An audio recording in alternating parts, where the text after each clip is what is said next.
पृथ्वी की आंतरिक शक्तियां। बिल्कुल, यानी भूकंप और ज्वालामुखी। अब जाहिर है जब भी इन दोनों का जिक्र होता है तो दिमाग में सबसे पहले तबाजी या भागदौड़ आती है। हाँ, न्यूज चैनलों की ब्रेकिंग न्यूज। एकदम सही। लेकिन आज हमारा मिशन सिर्फ इन आपदाओं की सतह को छूना नहीं है, बल्कि हम ये समझने की कोशिश करेंगे कि ये विनाशकारी लगने वाली शक्तियां वास्तव में हमारी इस जीवित पृथ्वी को चलाती कैसे हैं। और यहाँ सबसे दिलचस्प बात यह है कि जब भी कहीं भूकंप के झटके महसूस होते हैं या ज्वालामुखी से धुआं निकलता है, तो वो महज कोई अचानक होने वाली दुर्घटनाएं नहीं होती हैं। मतलब उनका कोई बड़ा कारण है? बिल्कुल, ये घटनाएं इस बात का सबूत हैं कि हमारी पृथ्वी अंदर से एक सक्रिय और धड़कता हुआ ग्रह है। अगर पृथ्वी के भीतर ये उथल-पुथल ना हो, तो हमारा ग्रह भूगर्भीय रूप से बिल्कुल मृत हो जाएगा। जैसे मंगल या चंद्रमा? एकदम सही। इसलिए इन शक्तियों को सिर्फ विनाश के चश्मे से देखना अधूरा नजरिया है।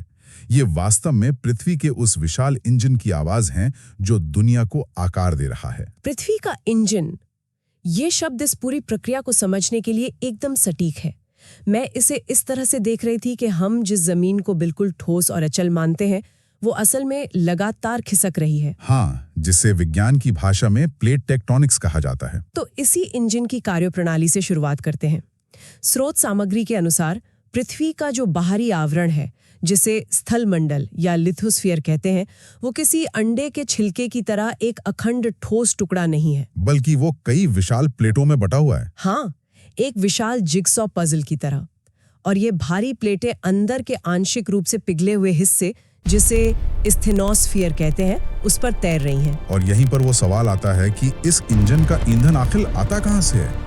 इन प्लेटों को चला कौन रहा है? बिल्कुल, इतनी विशाल चट्टानी प्लेटों को खिसकाना कोई छोटी बात तो है नहीं। तो इस इंजन को लगातार चलाने वाली मुख्य शक्ति है मेंटल संवहन धाराएं या मेंटल कन्वेक्शन करंट्स। इसे एक रोजमर्रा के उदाहरण से समझ सकते हैं।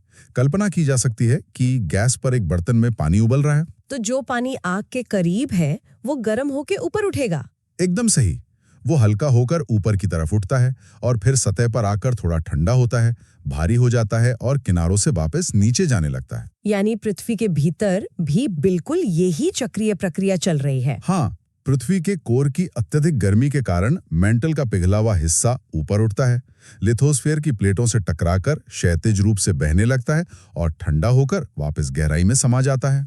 एक तरह की कन्वेयर बेल्ट बन जाती है। बिल्कुल, यही वो लगातार चलने वाली धाराएं हैं जो अपने ऊपर तैर रही इन विशाल प्लेटों को धकेलती हैं। और इन प्लेटों के खिसकने की जो गति है, वो तथ्य तो मतलब किसी को भी हैरान कर सकता है।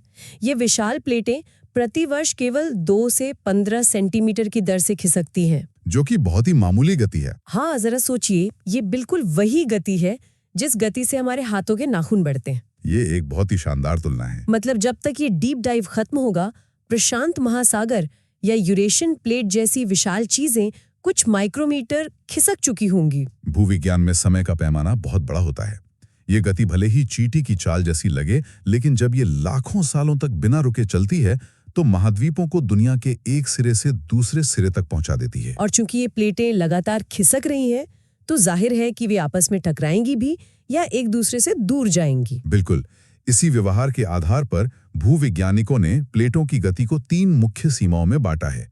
पहली है अभिसारी या कन्वर्जेंट सीमा, जहां 2 प्लेटें आमने सामने से टकराती हैं। हाँ, और जब ये भयानक टकराव होता है, तो जो प्लेट ज्यादा भारी होती है, वो हल्की प्लेट के नीचे धंसने लगती है, जिसे सबडक्शन कहते हैं। इसका सबसे जीवंत परिणाम तो हमारे अपने हिमालय जैसे वलित पर्वत है। एकदम सही, जहां इंडियन प्लेट लगातार यूरेशियन प्लेट को टक्कर मारकर पहाड़ों को और ऊंचा कर रही है। तो मैं क्या, अब हिमालय का निर्माण कोई एक बार हुई घटना नहीं है, ये करोड़ों सालों से चल रहे टकराव का नतीजा है। बिल्कुल। और दूसरी सीमा होती है अपसारी या डाइवर्जेंट गति, जहां प्लेटें एक दूसरे से दूर जा रही हैं। जब ये दूर जाती हैं तो जमीन के नीचे का दबाव कम हो जाता होगा। हाँ, और नीचे से नया खौलता हुआ मैग्मा ऊपर आ जाता है। मध्य अटलांटिक कटक इसका एक बहुत बड़ा उदाहरण है, जो अटलांटिक महासागर के बीचों बीच पानी के अंदर एक विशाल पर्वत श्रृंखला है। रही का वो लगातार नई जमीन बना रही है। और तीसरी सीमा है रूपांतरित या ट्रांसफॉर्म गति। यहाँ प्लेटें ना तो टकराती हैं और ना ही दूर जाती हैं, बल्कि एक दूसरे के समानांतर खिसकती हैं। क्षैतिज रूप से रगड़ खाती हुई। ये तो बिल्कुल वैसी स्थिति है जैसे भारी ट्रैफिक में दो गाड़ियां एक संकरी सड़क पर अगल बगल से खुरचते हुए निकलने की कोशिश कर रही हूँ। बहुत ही सटीक उदाहरण है। चट्टानें चिकनी नहीं होती, उनके किनारे खुरदुरे होते हैं, इसलिए वे आपस में फंस जाती हैं। लेकिन नीचे की धाराएं तो उन्हें लगातार धकेल रही हैं। बिल्कुल। इस वजह से उन फंसी हुई चट्टानों में भयानक तनाव जमा होने लगता है, किसी रबर बैंड को खींचते जाने जैसा। और अमेरिका का सैन एंड्रियाज फॉल्ट इसी का नतीजा है ना? हाँ, इसीलिए वो दुनिया के सबसे तीव्र भूकंपीय क्षेत्रों में से एक है। तनाव और घर्षण की इस बात ने हमें सीधे भूकंप की दुनिया में ला खड़ा किया है।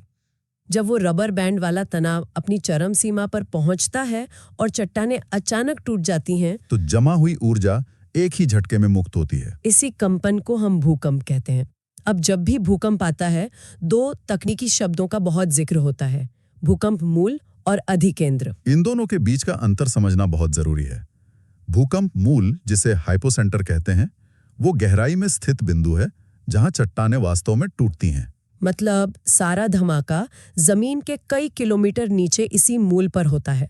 हाँ, और दूसरी ओर अधिकेंद्र यानी एपिसेंटर, धरातल पर वो बिंदु है जो भूकंप मूल के ठीक 90 डिग्री ऊपर होता है। बिल्कुल सीध में। हाँ, क्योंकि ये सतह पर भूकंप मूल के सबसे करीब होता है, इसलिए भूकंपीय तरंगों की पहली मार यहीं पड़ती है। और जाहिर है सबसे ज्यादा तबाही भी इसी के आसपास होती है। बिल्कुल। अब अगर हम उन तरंगों की बात करें जो ये ऊर्जा लेकर चलती हैं, तो यहाँ विज्ञान का एक शानदार जासूसी काम देखने को मिलता है। स्रोत के अनुसार मुख्य रूप से 3 तरह की तरंगे होती हैं। सबसे पहले पी तरंगे। हाँ, प्राइमरी वेव्स। ये सबसे तेज दौड़ने वाली तरंगे हैं जिनकी गति 6 से 13 किलोमीटर प्रति सेकंड तक होती है। और ये ध्वनि तरंगों की तरह काम करती हैं। इनकी खासियत ये है कि ये ठोस, द्रव और गैस तीनों तरह के माध्यमों को पार कर सकती हैं। इसके बाद आती हैं एस तरंगे या सेकेंडरी वेव्स। इनकी गति पी तरंगों से थोड़ी कम होती है, लगभग 4 से 7 किलोमीटर प्रति सेकंड। और ये प्रकाश तरंगों की तरह व्यवहार करती हैं। लेकिन यहाँ भूविज्ञान का एक बड़ा सुराग छिपा है। एस तरंगों की बहुत बड़ी सीमा है, ये केवल ठोस माध्यम से ही गुजर सकती हैं। मतलब अगर रास्ते में तरल पदार्थ आ जाए तो ये वहीं लुप्त हो जाएंगी। बिल्कुल। अब जब वैज्ञानिकों ने दुनिया भर के सिस्मोग्राफ डेटा का अध्ययन किया तो देखा कि पृथ्वी के एक तरफ भूकंप आने पर एस तरंगे दूसरे हिस्से तक पहुंच ही नहीं पाती। बीच में एक शैडो जोन बन जाता है। एकदम सही। इसी गायब होती लहर से वैज्ञानिकों ने निष्कर्ष निकाला कि पृथ्वी का जो बाहरी कोर है वो जरूर तरल अवस्था में होना चाहिए। ये तो वाकई दिमाग चकरा देने वाला विश्लेषण है। किसी ने पृथ्वी के अंदर जाकर तो देखा नहीं, लेकिन इन लहरों के गायब होने से ही पता चल गया कि अंदर कोई तरल महासागर बह रहा है। इन तरंगों ने पृथ्वी का एक्सरे ही कर डाला। और फिर अंत में आती हैं एल तरंगे या सरफेस वेव्स। ये सबसे धीमी होती हैं, लगभग 3 किलोमीटर प्रति सेकंड। लेकिन ये सिर्फ सतह पर चलती हैं और सबसे लंबा मार्ग तय करती हैं। जमीन का फटना, इमारतों का गिरना मुख्य रूप से इन्हीं का किया धरा है, क्योंकि ये सतह को बुरी तरह मथ देती हैं। अब इतने बड़े पैमाने पर जो कंपन होता है उसे नापने के लिए 2 पैमानों का जिक्र होता है, रिक्टर स्केल और मर्कैली स्केल। अक्सर लोग इन्हें एक ही समझ लेते हैं। रिक्टर स्केल एक गणितीय और निरपेक्ष पैमाना है जो कुल मुक्त हुई ऊर्जा को मापता है। हाँ, मैग्नीट्यूड को सिस्मोग्राफ द्वारा। चाहे कोई अधिकेंद्र से 10 किलोमीटर दूर हो या 500 किलोमीटर, परिमाण कभी नहीं बदलेगा। इसे ऐसे समझ सकते हैं कि रिक्टर स्केल बताता है कि एक बल्ब कितने वॉट का है।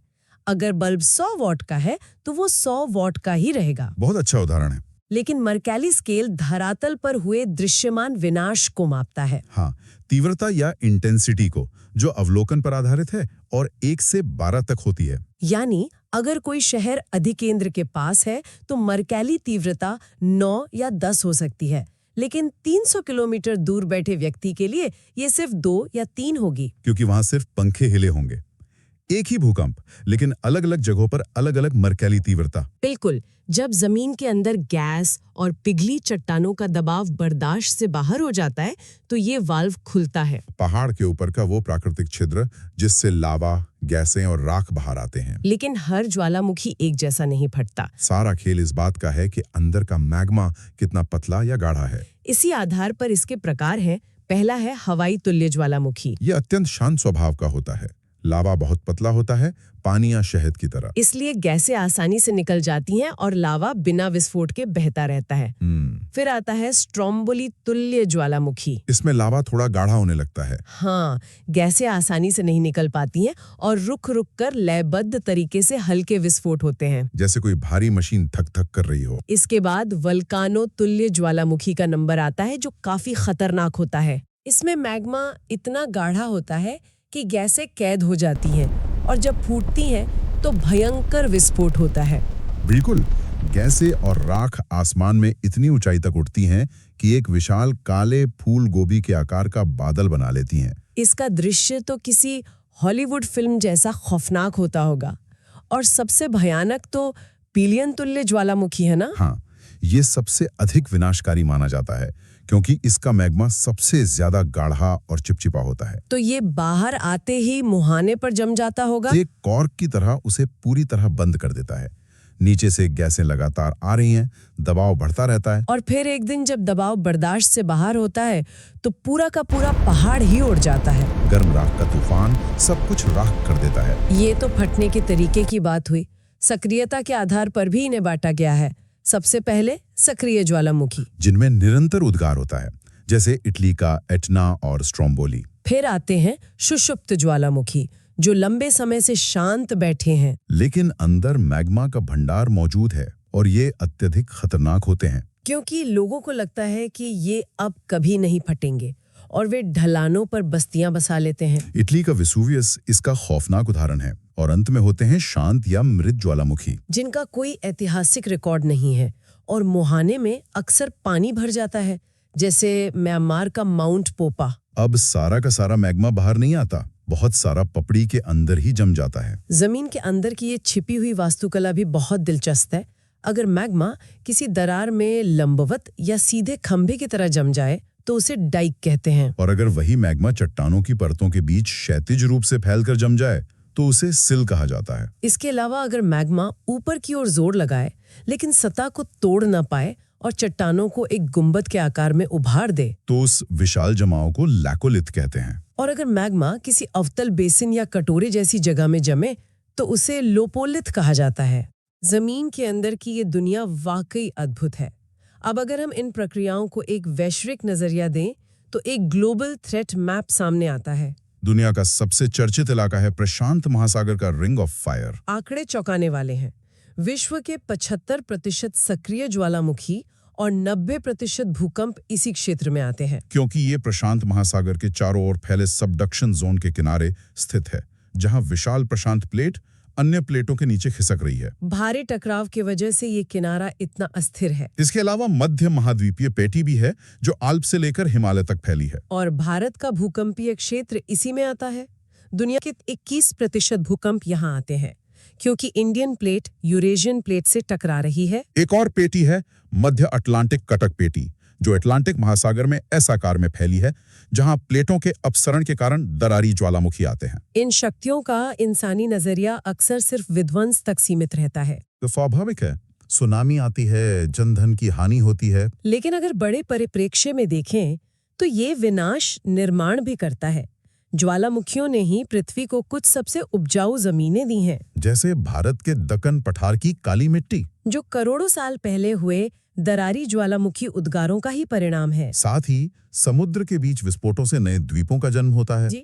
और ज्वालामुखी गहरे खनिजों को सतह पर ले आते हैं। तो आज के इस डीप डाइव का निष्कर्ष ये है कि भूकंप और ज्वालामुखी केवल आपदाएं नहीं हैं, ये एक जीवित ग्रह की धड़कन है। इन्हीं शक्तियों के निरंतर विनाश और पुनर्निर्माण से हमारी दुनिया का वर्तमान स्वरूप गढ़ा गया है। अगर हिमालय शान से खड़ा है तो वो इसी हलचल की देन है। और अंत में एक गहरा विचार सोचने के लिए, अगर पृथ्वी के नीचे मौजूद ये शक्तियां आज भी नाखूनों के बढ़ने की गति से महाद्वीपों को खिसका रही हैं और नई जमीन बना रही हैं, तो मतलब लाखों साल बाद दुनिया का नक्शा पूरी तरह अलग होगा। बिल्कुल। जरा सोचिए, आज से लाखों साल बाद विश्व का नक्शा कैसा दिखेगा और क्या तब का जीवन पृथ्वी के उस बिल्कुल नए रूप के अनुकूल ढल पाएगा? ये वाकई सोचने वाली बात है। विज्ञान, प्रकृति और समय का ये चक्र कभी नहीं रुकता। इस विचारोत्तेजक सवाल के साथ आज का ये डीप डाइव यहीं संपन्न होता है। अगली बार फिर किसी नए विषय की गहराई में उतरेंगे। तब तक अपने आसपास की इस लगातार बदलती दुनिया को एक नए नजरिए से देखते रहें।